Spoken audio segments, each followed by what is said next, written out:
ಇನ್ನು ಮುಂದೆ ದ್ವೇಷ ಭಾಷಣ ಮಾಡಿದ್ರೆ ಎಚ್ಚರಿಕೆ ಮಾತ್ರ ಅಲ್ಲ, ಜೈಲು ಶಿಕ್ಷೆಗೆ ಒಳಗಾಗಬೇಕಾಗುತ್ತೆ, ಕಠಿಣ ಕ್ರಮಗಳನ್ನ ಕೈಗೊಳ್ಳಲಾಗ್ತದೆ. ಆ ರೀತಿಯಾದಂಥ ಒಂದು ವಿಧೇಯಕ ಮಂಡನೆ ಆಗಿದೆ ವಿಧಾನಸಭೆಯಲ್ಲಿ. ಸದನದಲ್ಲಿ ದ್ವೇಷ ಭಾಷಣ ತಡೆ ಮಸೂದೆ ಮಂಡನೆ ಆಗಿರುವಂಥದ್ದು. ದ್ವೇಷ ಭಾಷಣ ಬಿಲ್ ಮಂಡಿಸಿದ್ದಾರೆ ಗೃಹ ಸಚಿವ ಡಾಕ್ಟರ್ ಜಿ ಪರಮೇಶ್ವರ್. ದ್ವೇಷ ಭಾಷಣ ಬಿಲ್ ಅನ್ನು ಮಂಡಿಸಿರುವಂಥದ್ದು. ದ್ವೇಷ ಭಾಷಣ ಪ್ರತಿಬಂಧಕ ವಿಧೇಯಕಕ್ಕೆ ಬಿಜೆಪಿ ವಿರೋಧವನ್ನು ವ್ಯಕ್ತಪಡಿಸಿದ್ದಾರೆ. ಮಂಡನೆ ವೇಳೆ ಒಪ್ಪಿಗೆ ಇಲ್ಲ ಅಂತ ಕೂಗಿದ್ದಾರೆ ಬಿಜೆಪಿಯ ಶಾಸಕರು. ದ್ವೇಷ ಭಾಷಣ ಪ್ರತಿಬಂಧಕ ವಿಧೇಯಕಕ್ಕೆ ಬಿಜೆಪಿ ವಿರೋಧ ವ್ಯಕ್ತಪಡಿಸಿದೆ. ಆದರೆ ಆ ಮಸೂದೆ ಮಂಡನೆ ಆಗಿದೆ. ಕಾಂಗ್ರೆಸ್ ಸರ್ಕಾರ ಮೆಜಾರಿಟಿ ಇರುವಂತ ಹಿನ್ನೆಲೆಯಲ್ಲಿ ವಿಧಾನಸಭೆಯಲ್ಲಿ ಯಾವುದೇ ಪ್ರಾಬ್ಲಮ್ ಇಲ್ಲ, ಅದು ಅಂಗೀಕಾರ ಆಗಲಿಕ್ಕೆ.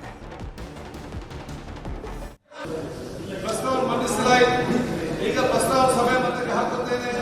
ಪ್ರಸ್ತಾವ ಹೀಗಿದೆ: 2024 ಕರ್ನಾಟಕ ದ್ವೇಷ ಭಾಷಣ ಮತ್ತು ದ್ವೇಷಗಳ ಅಪರಾಧಗಳ ಪ್ರತಿಬಂಧಕ ವಿಧೇಯಕವನ್ನು ಮಂಡಿಸಲು ಸಭೆ ಅನುಮತಿ ನೀಡಬೇಕು.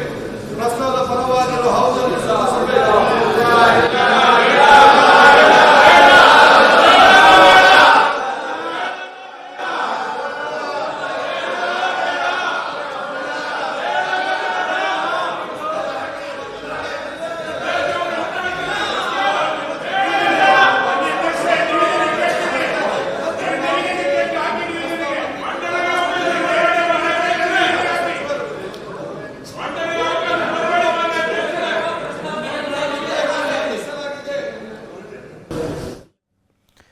ದ್ವೇಷ ಭಾಷಣ ಮಾಡೋದ್ರಲ್ಲಿ ಬಿಜೆಪಿ ಮುಂಚೂಣಿಯಲ್ಲಿದೆ. ದೇಶದಲ್ಲಿ ದ್ವೇಷ ಭಾಷಣ ಮಾಡೋದ್ರಲ್ಲಿ ಅವರೇ ನಿಸ್ಸೀಮರು. ಸೊ ಈ ಕಾರಣಕ್ಕೋಸ್ಕರ ಬಿಲ್ ಅನ್ನ ತರ್ತಿದ್ದೇವೆ ಅಂತ ಕಾಂಗ್ರೆಸ್ ನಾಯಕರು ಹೇಳಿದ್ದಾರೆ. ದೇಶ ಭಾಷಣ ನಿಷೇಧ ವಿಧೇಯಕ ವಿಧೇಯಕಗಳು ಮಂಡನೆ ಆಗ್ತದೆ, ಸುಮಾರು ವಿಧೇಯಕಗಳು ಮಂಡನೆ ಆಗ್ತಾ ಇದೆ. ಆ ವಿಧೇಯಕಗಳು ಮಂಡನೆ ಆಗಿ ಎಲ್ಲ ಚರ್ಚೆ ಆಗ್ತದಲ್ಲ. ದೇಶ ಭಾಷಣ ಮಾಡೋದ್ರಲ್ಲಿ ಯಾರಾದರೂ ಮುಂಚೂಣಿಲಿದೆ ಅಂತ ಹೇಳಿದ್ರೆ ಈ ದೇಶದಲ್ಲಿ ಅದು ನಂಬರ್ 1 ಬಿಜೆಪಿ, ಸಂಘ ಪರಿವಾರ, ಅವರೆಲ್ಲ ಅವರ ಬೆಂಬಲಿಗರು. ಇಡೀ ವಿಶ್ವಕ್ಕೆ ಗೊತ್ತು ದ್ವೇಷ ಭಾಷಣ ಯಾರು ಮಾಡ್ತಾರೆ, ಪ್ರಚೋದನೆಕಾರಿ ಮಾತು ಯಾರು ಆಡ್ತಾರೆ, ಹಿಂಸಾತ್ಮಕ ಘಟನೆಗಳಿಗೆ ಯಾರು ಕಾರಣಕರ್ತರು, ಮತ್ತು ಈ ಏನು ಈ ಅನೇಕ ಕಾನೂನು ಬಾಹಿರ ಚಟುವಟಿಕೆಗಳಲ್ಲಿ ಇನ್ವಾಲ್ವ್ ಆಗಿರ್ತಕ್ಕಂಥವ್ರು ಯಾವ ಸಂಘಟನೆಗಳಲ್ಲಿದ್ದಾರೆ ಅದೆಲ್ಲ ಕೂಡ ಬಿಜೆಪಿಯ ಸಂಘ ಪರಿವಾರಕ್ಕೆ ಚೆನ್ನಾಗಿ ಗೊತ್ತಿರುವಂಥದ್ದು. ಅದಕ್ಕೋಸ್ಕರ ಅವ್ರು ಏನಂತ ಹೇಳಿದ್ರೆ ಯಾರು ತಪ್ಪು ಮಾಡ್ತಾರೆ ಅವರೇ ಜೋರ ಕೂಗ್ಬಿಡ್ತಾರೆ. ಯಾಕಂತ ಹೇಳಿದ್ರೆ ತಪ್ಪು ಮಾಡೋರ ಬಗ್ಗೆ ಅವ್ರ ಮೇಲೆ ಬೊಟ್ಟು ತೋರಿಸಬಾರ್ದು ಅಂತ ಅಷ್ಟೇ ಇರುವಂಥ ಸ್ಟ್ರಾಟಜಿ ಅವ್ರದ್ದು. ಅದಕ್ಕೋಸ್ಕರ ದ್ವೇಷ ಭಾಷಣ ಅವ್ರ ವಿರುದ್ಧ ಏನಲ್ಲ. ದ್ವೇಷ ಭಾಷಣ ಸಮಾಜದಲ್ಲಿ ಯಾರೇ ಆ ಥರ ಮಾಡಿದ್ರೆ ಅದು ಎಂಥವ್ರೇ ಆಗಿರ್ಬೋದು, ನಮ್ಮ ಪಕ್ಷದವರಾಗಿರ್ಬೋದು, ಇನ್ನೊಂದು ಪಕ್ಷದವರಾಗಿರ್ಬೋದು, ಯಾವುದೇ ಸಂಘಟನೆಗಾಗಿರ್ಬೋದು ಅಂತ ಅದಕ್ಕೆ ಹಿತಶ್ರೀ ಆಡಬೇಕು. ದ್ವೇಷ ಭಾಷಣದ ಮೂಲಕ, ಸುಳ್ಳು ಪ್ರಚಾರಗಳ ಮೂಲಕ, ಸುಳ್ಳುಗಳನ್ನು ಹೇಳೋದ್ರ ಮೂಲಕ ಸಮುದಾಯದಲ್ಲಿ ಒಡಕೂಡಿಸುವಂಥದ್ದು ಮಾಡ್ತಾ ಇದ್ದೀರಿ. ಸಮಾಜದ ನೆಮ್ಮದಿಯನ್ನು ಕೆಡಿಸ್ತಾ ಇದ್ದೀರಿ. ಆ ನೆಮ್ಮದಿ ಕೆಡಿಸೋದು ಸುಳ್ಳುಗಳ ಮೂಲಕ ಮಾಡುವಂಥದ್ದು ಪ್ರಯತ್ನ ಏನದ ಅದು ನಿಲ್ಲಿಸಬೇಕು ಅಂತಂದರೆ ಅದು ತಪ್ಪ. ಶಾಂತಿ ಪಾಲನೆ ಮಾಡೋರು, ಶಾಂತಿ ಬೇಕಾದವರು, ಇದೇ ಧರ್ಮದಲ್ಲಿ ಏನು ಹೇಳ್ತದೆ? ಏನು ನೀವು ಗೊಂದಲ ಹುಟ್ಟಿಸ್ರಿ ಅಂತಾರೆ, ಅಶಾಂತಿ ಮಾಡ್ರಿ ಅಂತಾರೆ, ಕ್ರೂರತೆ ಮಾಡ್ರಿ ಅಂತಾರೆ, ಸುಳ್ಳು ಹೇಳ್ರಿ ಅಂತಾರೆ. ಇವು ಯಾವನ್ನೂ ಈ ದ್ವೇಷ ಭಾಷಣ ಬಿಲ್ನೊಳಗೆ ಹೇಳೋದಲ್ಲ, ಅವನ್ನ ನಿಲ್ಲಿಸೋದಕ್ಕೆ ಪ್ರಯತ್ನ ಮಾಡ್ತೀವಿ. ಎಲ್ಲ ಧರ್ಮಗಳಲ್ಲಿ ಏನು ತಿರುಳದ ಆ ತಿರುಳ ಇವತ್ತು ಈ ದ್ವೇಷ ಭಾಷಣ ಪ್ರತಿಬಂಧ ಮಾಡ್ತಕ್ಕಂಥ ಬಿಲ್ನೊಳಗಿದೆ. ದ್ವೇಷ ಭಾಷಣ ಬಿಲ್ ಮಂಡನೆ ವಿಚಾರಕ್ಕೆ ಬಿಜೆಪಿ ನಾಯಕರು ಆಕ್ರೋಶವನ್ನು ವ್ಯಕ್ತಪಡಿಸಿದ್ದಾರೆ. ಸರ್ಕಾರ ರಾಜಕೀಯ ನಾಯಕರನ್ನ ಟಾರ್ಗೆಟ್ ಮಾಡ್ತಾ ಇದೆ ಅಂತ ವಿಪಕ್ಷ ನಾಯಕ ಆರ್ ಅಶೋಕ್ ಆರೋಪವನ್ನು ಮಾಡಿದರು. ನೋಡಿ, ದ್ವೇಷ ಭಾಷಣ ಇದು ಪಿತೂರಿ ಅಷ್ಟೇ. ಇದು ಒಂದು ಪಿತೂರಿ. ವಾಕ್ ಸ್ವಾತಂತ್ರ್ಯವನ್ನು ಕಿತ್ಕೊಳ್ಳೋವಂಥದ್ದು. ಯಾರು ಭಾಷಣ ಮಾಡ್ತಾರೆ, ವಿರೋಧಿಗಳು, ರಾಜಕೀಯ ವಿರೋಧಿಗಳನ್ನು ಬಗ್ಬಡಿಯೋಕೆ ಇದನ್ನು ಉಪಯೋಗ ಮಾಡ್ತಾರೆ ಅಷ್ಟೇ. ಅವರು ನ್ಯಾಯವಾಗಿ ಮಾಡಿದ್ರೆ ಏನು ಪ್ರಾಬ್ಲಮ್ ಇಲ್ಲ. ಇದನ್ನು ರಾಜಕೀಯ ವಿರೋಧಿಗಳನ್ನು ಬಗ್ಬಡಿಯೋಕ್ಕೆ ಈ ಕಾನೂನನ್ನು ತಂದು ಅವ್ರಿಗೆ ಕಿರುಕುಳ, ತೊಂದರೆ ಕೊಡೋಕ್ಕೆ ಮಾಡ್ತಾ ಇರೋದು ಅಂತ ಸ್ಪಷ್ಟವಾಗಿ ಅರ್ಥ ಆಗ್ತದೆ.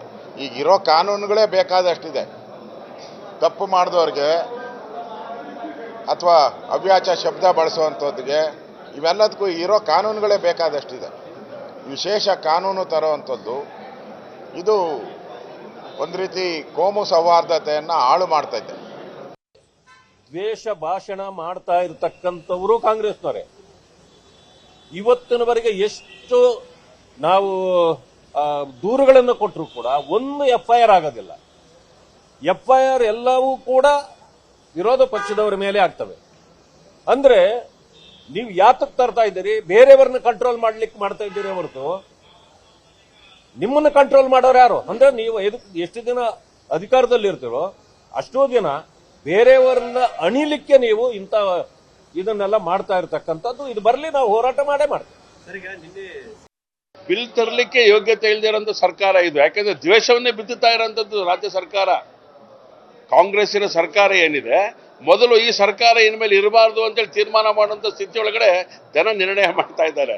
ನೀವು ಏನು ಬಿಲ್ ತಂದ್ರೂ ನಾವು ಸತ್ಯ ಸಂಗತಿ ಹೇಳೋದನ್ನ ಯಾವುದೇ ಕಾರಣಕ್ಕೂ ನಿಲ್ಲಿಸೋದಿಲ್ಲ. ನೀನು ಏನು ಜೈಲಿಗೆ ಬೇಕಾದ್ರೆ ಹಾಕು, ತಿಪ್ಪುರ್ಲಾಗ ಬೇಕಾದ್ರೆ ಹೊಡಿ ನೀನು. ಆದರೆ ಸತ್ಯಾಸತ್ಯತೆಗಳನ್ನ ಹೊರಗೆ ತರುವಂಥ ಕೆಲಸವನ್ನ ನಾವು ಯಾವುದೇ ಹಂತಕ್ಕೆ ಹೋದ್ರೆ ಅದನ್ನು ತಗೊಂಡೇ ಬರ್ತೇವೆ. ಎಲ್ಲ ಯಾರಿಗೂ ದ್ವೇಷ ಭಾಷಣ ಮಾಡಬೇಕು ಅಂತಲ್ಲ, ನಾವು ಸತ್ಯ ಸಂಗತಿ ಹೇಳಿದ್ರೆ ನಿಮಗೆ ದ್ವೇಷ ಅಂತ ಅನ್ಸುತ್ತೆ ಅಂತ ಹೇಳಿದ್ರೆ, ಕಾಂಗ್ರೆಸ್ಸಿಗೆ ಯಾವುದು ಸತ್ಯ ಗೊತ್ತಾಗಬಾರ್ದು ಈ ದೇಶದ ಜನತೆಗೆ. ಮೊದಲಿಂದನೂ ಮುಚ್ಚಿಡ್ತಾ ಬಂದ್ರು. ಈಗ ಅದನ್ನು ಹೇಳಿದ್ರೆ ನಿಮಗೆ ದ್ವೇಷ ಆಗ್ಬಿಡುತ್ತೆ. ಈ ದೇಶವನ್ನು ತುಂಡರಿಸಿದ್ರಿ, ದೇಶದ ಮುಸಲ್ಮಾನರಿಗೆ ಬೇರೆ ರಾಜ್ಯ ದೇಶ ಕೊಟ್ಟ ಮೇಲೆ ಹೋಗ್ರಿ ಅಂತ ಹೇಳಿದ್ರೆ ದ್ವೇಷ ಭಾಷಣ ಅದು. ದ್ವೇಷ ಭಾಷಣ ವಿಧೇಯಕಕ್ಕೆ ಶ್ರೀರಾಮ ಸೇನೆ ವಿರೋಧವನ್ನು ವ್ಯಕ್ತಪಡಿಸಿದೆ. ಶ್ರೀರಾಮ ಸೇನೆಯಿಂದ ಹುಬ್ಬಳ್ಳಿಯಲ್ಲಿ ಪ್ರತಿಭಟನೆಯನ್ನು ಮಾಡಲಾಗಿದೆ. ಹುಬ್ಬಳ್ಳಿಯ ಮಿನಿ ವಿಧಾನಸೌಧದ ಎದುರು ಪ್ರತಿಭಟನೆಯನ್ನು ಮಾಡಲಾಗಿದೆ. ರಾಜ್ಯ ಸರ್ಕಾರದ ವಿರುದ್ಧ ಘೋಷಣೆ ಕೂಗಿ ಆಕ್ರೋಶವನ್ನು ವ್ಯಕ್ತಪಡಿಸಿದ್ದಾರೆ. ರಾಜಕೀಯ ದುರುದ್ದೇಶದಿಂದ ಮಂಡನೆ ಅಂತ ಕಿಡಿಕಾರ್ತಾ ಇದ್ದಾರೆ. ಮಸೂದೆಯನ್ನ ನಿರಾಕರಿಸಬೇಕು ಅಂತ ರಾಜ್ಯಪಾಲರಿಗೆ ಆಗ್ರಹಿಸಿದ್ದಾರೆ. ದ್ವೇಷ ಭಾಷಣದ ವಿಚಾರಕ್ಕೆ ಸಂಬಂಧಪಟ್ಟಂತೆ ಒಂದ್ ಕಡೆ ಸದನದ ಒಳಗಡೆ ಬಿಜೆಪಿ ಸದಸ್ಯರು ಆಕ್ರೋಶವನ್ನು ವ್ಯಕ್ತಪಡಿಸ್ತಾ ಇದ್ದಾರೆ. ಸದನದ ಹೊರಗಡೆ ಹಿಂದೂಪರ ಸಂಘಟನೆಯವರು ಆಕ್ರೋಶವನ್ನು ವ್ಯಕ್ತಪಡಿಸ್ತಾ ಇದ್ದಾರೆ.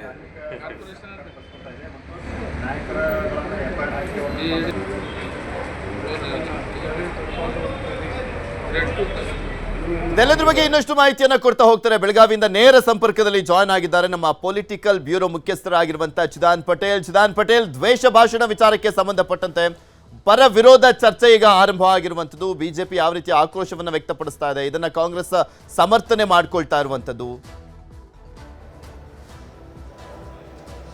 ಪೃಥ್ವಿರಾಜ್ ಆರ್ನಳ್ಳಿ, ಇದೀಗ ಕರ್ನಾಟಕ ದ್ವೇಷ ಭಾಷಣ ಮತ್ತು ಅಪರಾಧ ತಡೆ ವಿಧೇಯಕವನ್ನ ವಿಧಾನಸಭೆಯಲ್ಲಿ ಇವತ್ತು ಮಂಡನೆಯನ್ನ ಮಾಡಿರ್ತಕ್ಕಂಥದ್ದು. ಕಾನೂನು ಸಚಿವ HK ಪಾಟೀಲ್ ರವರು ಮಂಡನೆ ಮಾಡಿರ್ತಕ್ಕಂಥದ್ದು. ಆ ಮುಖಾಂತರ ಎಲ್ಲ ಒಂದು ಕಡೆ ರಾಜ್ಯದಲ್ಲಿ ಯಾರು ಕೂಡ ಧರ್ಮದ ಹೆಸರಿನಲ್ಲಿ, ದೇವರ ಹೆಸರಿನಲ್ಲಿ, ಮತ ಹೆಸರಿನಲ್ಲಿ, ಭಾಷೆ ಹೆಸರಿನಲ್ಲಿ, ಲಿಂಗದ ಹೆಸರಿನಲ್ಲಿ ಯಾರು ಕೂಡ ದ್ವೇಷ ಭಾಷಣಗಳನ್ನ ಮಾಡಬಾರ್ದು. ದ್ವೇಷ ಭಾಷಣ ಮಾಡ್ತಕ್ಕಂಥ ಭಿತ್ತಿಪತ್ರಗಳನ್ನ, ದ್ವೇಷವನ್ನು ಕಾರ್ತಕ್ಕಂಥ ಭಿತ್ತಿಪತ್ರಗಳನ್ನ ಹಾಕಬಾರ್ದು ಮತ್ತು ಪ್ರಕರಣಗಳನ್ನು ಕೊಡಬಾರ್ದು. ಅಲ್ಲದೆ ಆ ಮುಖಾಂತರ ಸಮಾಜದಲ್ಲಿ ಕೋಮು ಸಾಮರಸ್ಯ ಮತ್ತು ಶಾಂತಿ ಸೌಹಾರ್ದತೆಯನ್ನು ಕಾಪಾಡಿಕೊಳ್ಳೋಕ್ಕೋಸ್ಕರ ಯಾರು ಕೂಡ ಕೋಮು ಸೌಹಾರ್ದಕ್ಕೆ ಧಕ್ಕೆ ಬರ್ತಕ್ಕಂಥ ನಡೆದುಕೊಳ್ಳಬಾರದು ಅನ್ನೋ ಕಾರಣಕ್ಕಾಗಿ ಈ ಒಂದು ಬಿಲ್ಲನ್ನ, ವಿಧೇಯಕವನ್ನ ಮಂಡಿಸಿದ್ದೀವಿ ಅಂತ ಹೇಳಿ ಸರ್ಕಾರ ಹೇಳಿರ್ತಕ್ಕಂಥದ್ದು. ಆ ಮುಖಾಂತರ ಈ ಸಂದರ್ಭದಲ್ಲಿ ಎಲ್ಲೊಂದ್ ಕಡೆ ಕಾಂಗ್ರೆಸ್ನ ಅನೇಕ ಶಾಸಕರುಗಳು ಸಮಾಜದ ಅಶಾಂತಿಗೆ ಕಾರಣಕರ್ತರಾಗ್ತಕ್ಕಂಥವ್ರು ಮತ್ತು ದೇಶ ಭಾಷಣವನ್ನ ಮಾಡ್ತಕ್ಕಂಥವರೇ ಭಾರತೀಯ ಜನತಾ ಪಕ್ಷದವರು ಅನ್ನೋ ಮುಖಾಂತರ ಭಾರತೀಯ ಜನತಾ ಪಕ್ಷಕ್ಕೆ ತಿರುಗೇಟನ್ನು ಕೊಟ್ಟಿರ್ತಕ್ಕಂಥದ್ದು. ಸರ್ಕಾರದ ಈ ಒಂದು ವಿಧೇಯಕಕ್ಕೆ ಎಲ್ಲೊಂದ್ ಕಡೆ ಭಾರತೀಯ ಜನತಾ ಪಕ್ಷ ಅತಿದೊಡ್ಡ ವಿರೋಧವನ್ನು ವ್ಯಕ್ತಪಡಿಸಿರ್ತಕ್ಕಂಥದ್ದು ಮತ್ತು ಹಿಂದೂಪರ ಸಂಘಟನೆಗಳು ಕೂಡ ಇದೀಗ ವಿರೋಧವನ್ನು ವ್ಯಕ್ತಪಡಿಸಿರ್ತಕ್ಕಂಥದ್ದು.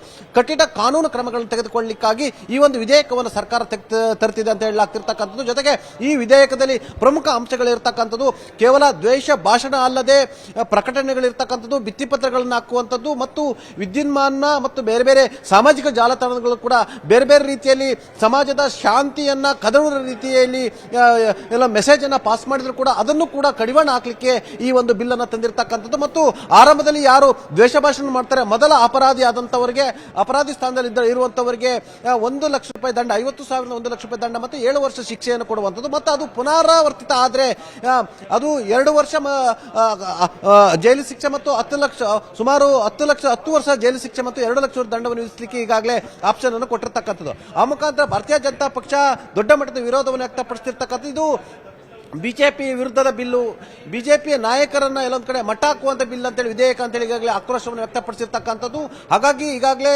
ಕೆಳಮನೆಯಲ್ಲಿ ಈ ಒಂದು ವಿಧೇಯಕನ ಮಂಡಿಸಿರ್ತಕ್ಕಂಥದ್ದು. ಭಾರತೀಯ ಜನತಾ ಪಕ್ಷಕ್ಕೆ ಕಾಂಗ್ರೆಸ್ ಸರ್ಕಾರದ ಈ ಒಂದು ಮಾಸ್ಟರ್ ಸ್ಟ್ರೋಕ್ ನುಂಗಲಾರದ ಬಿಸಿ ತುಪ್ಪವಾಗಿ ಪರಿಣಮಿಸಿರ್ತಕ್ಕಂಥದ್ದು. ಹಾಗಾಗಿ ಅನಿವಾರ್ಯವಾಗಿ ವಿರೋಧ ಮಾಡುವಂತ ಪ್ರಯತ್ನವನ್ನು ಮಾಡ್ತಿರ್ತಕ್ಕಂಥ ಆ ಮುಖಾಂತರ ಸರ್ಕಾರ ದ್ವೇಷ ಭಾಷಣ ಮತ್ತು ಅಪರಾಧ ತಡೆ ಕಾಯ್ದೆಯನ್ನು ತರುತ್ತಿರುವ ಮುಖಾಂತರ ಎಲ್ಲೊಂದ್ ಕಡೆ ಈ ಒಂದು ಉತ್ತರ ಕರ್ನಾಟಕದ ಈ ಒಂದು ಬೆಳಗಾವಿ ಅಧಿವೇಶನದಲ್ಲಿ ಅತಿದೊಡ್ಡ ಚರ್ಚೆಗೆ ಇದು ನಾಂದಿ ಆಡುವ ಸಾಧ್ಯತೆ ಇರತಕ್ಕಂಥದ್ದು. ಭಾರತೀಯ ಜನತಾ ಪಕ್ಷ ನಾವು ಯಾವುದೇ ಕಾರಣ ಕೂಡ ಈ ಒಂದು ವಿಧೇಯಕನ ಮಂಡಿಸಲಿಕ್ಕೆ ಈಗಾಗಲೇ ಮಂಡಿಸಿರ್ತಕ್ಕಂಥದ್ದು, ವಿಧೇಯಕವನ್ನ ಅಂಗೀಕಾರಕ್ಕೆ ನಾವು ಅವಕಾಶ ಕೊಡಲ್ಲ ಅಂತ ಹೇಳ್ತಿರ್ತಕ್ಕಂಥದ್ದು. ಹಾಗಾಗಿ ಈಗಾಗ ವಿಧಾನಸಭೆಯಲ್ಲಿ ಅಂಗೀಕಾರ ಆದ್ರೂ ಕೂಡ ವಿಧಾನ ಪರಿಷತ್ನಲ್ಲಿ ಎಲ್ಲೊಂದ್ ಕಡೆ ಸದ್ಯಕ್ಕೆ ಭಾರತೀಯ ಜನತಾ ಪಕ್ಷ ಮತ್ತು ಜೆಡಿಎಸ್ ಒಟ್ಟಾಗಿ ಹೋದ್ರೆ ಅಲ್ಲಿ ಬಹುಮತ ಸಿಗೋಲ್ಲ. ಹಾಗಾಗಿ ಎಲ್ಲೊಂದ್ ಅಲ್ಲಿ ಅಂಗೀಕಾರ ಆಗ್ಲಿಕ್ಕೆ ಬಿಡಲ್ಲ ಅನ್ನೋ ಒಂದು ಚರ್ಚೆ ಆರಂಭ ಆಗಿರ್ತಕ್ಕಂಥದ್ದು. ಒಟ್ಟಾರೆ ಭಾರತೀಯ ಜನತಾ ಪಕ್ಷ ಒಂದ್ ಕಡೆ ಆದ್ರೆ ಎಲ್ಲೊಂದ್ ಕಡೆ ಸಮಾಜದಲ್ಲಿ ಯಾರೇ ಆಗಿದ್ರು ಕೂಡ ಅದು ಕಾಂಗ್ರೆಸ್ ಇರ್ಬೋದು, ಬಿಜೆಪಿ ಇರ್ಬೋದು, ಜೆಡಿಎಸ್ ಇರ್ಬೋದು, ಅದು ಮೌಲ್ಯಗಳಿರ್ಬೋದು, ಮುಲ್ಲಾಗಳಿರ್ಬೋದು, ಧಾರ್ಮಿಕ ಗುರುಗಳಿರ್ಬೋದು, ಸಮಾಜದ ಶಾಂತಿಯನ್ನ ಕಾಪಾಡಬೇಕಾಗಿರ್ತಕ್ಕಂಥದ್ದು ಈ ದೇಶದ ಎಲ್ಲ ಪ್ರಜೆಯ ಎಲ್ಲ ಧಾರ್ಮಿಕ ಮುಖಂಡರುಗಳ ಮೊದಲ ಆದ್ಯತೆ ಆಗಬೇಕು. ಆದ್ರೆ ಇತ್ತೀಚಿನ ದಿನಗಳಲ್ಲಿ ಎಲ್ಲೊಂದ್ ಕಡೆ ಸಮಾಜದ ಶಾಂತಿಯನ್ನ ಕದಡುವಂತ ದ್ವೇಷ ಭಾಷೆಗಳ ಮಾಡೋ ಮುಖಾಂತರ ಎಲ್ಲ ಒಂದಷ್ಟು ಯುವಜನರನ್ನ ಮತ್ತು ಆ ಸಮುದಾಯವನ್ನ ಮತ್ತು ಸಾಮುದಾಯಿಕ ವ್ಯವಸ್ಥೆಯನ್ನ ಪ್ರಚೋದನೆ ಮಾಡೋ ಮುಖಾಂತರ ಸಮಾಜದಲ್ಲಿ ಗಲಭೆಗಳಾಗ್ತಿರ್ತಕ್ಕಂಥ ನಮ್ಮ ಕಣ್ಣು ಮುಂದೆ ಇರತಕ್ಕಂಥದ್ದು. ಆದ್ರೆ ಈ ಒಂದು ವಿಧೇಯಕ ತಂದಿರತಕ್ಕಂಥ ಸರ್ಕಾರ ಇದನ್ನು ಎಷ್ಟು ಮಟ್ಟಿಗೆ ಯಶಸ್ವಿಯಾಗಿ ಇದನ್ನ ಬಳಸ್ಕೊಳ್ಳುತ್ತಾ ಅಥವಾ ಇದನ್ನ ರಾಜಕೀಯ ಅಸ್ತ್ರವಾಗಿ ಬಳಸ್ಕೊಳ್ಳುತ್ತಾ, ಭಾರತೀಯ ಜನತಾ ಪಕ್ಷ ಮತ್ತು ಹಿಂದೂ ಪರ ಸಂಘಟನೆಗಳ ವಿರುದ್ಧದ ಅಸ್ತ್ರವಾಗಿ ಬಳಸಿಕೊಳ್ಳುತ್ತಾರೆ ಅಂತ ಕೂಡ ಕಾದು ನೋಡಬೇಕಾಗಿರ್ತಕ್ಕಂಥದ್ದು. ಒಟ್ಟಾರೆ ಇದೀಗ ಭಾರತೀಯ ಜನತಾ ಪಕ್ಷ ದೊಡ್ಡ ಮಟ್ಟದ ವಿರೋಧವನ್ನು ವ್ಯಕ್ತಪಡಿಸಿರ್ತಕ್ಕಂಥದ್ದು. ಈ ವಿರೋಧದ ನಡುವೆಯೂ ಇದೀಗ ಕಾನೂನು ಸಚಿವ ಎಚ್ ಕೆ ಪಾಟೀಲ್ ರವರು ವಿಧಾನಸಭೆಯಲ್ಲಿ ಈ ದ್ವೇಷ ಭಾಷಣ ಮತ್ತು ಅಪರಾಧ ವಿಧೇಯಕವನ್ನು ಮಂಡಿಸಿರ್ತಕ್ಕಂಥದ್ದು. ಪೃಥ್ವಿರಾಜ್. ಓಕೆ, ಧನ್ಯವಾದ ಚಿದಾನ್ ಪಟೇಲ್ ನಿಮ್ಮೆಲ್ಲ ಮಾಹಿತಿಗಾಗಿ.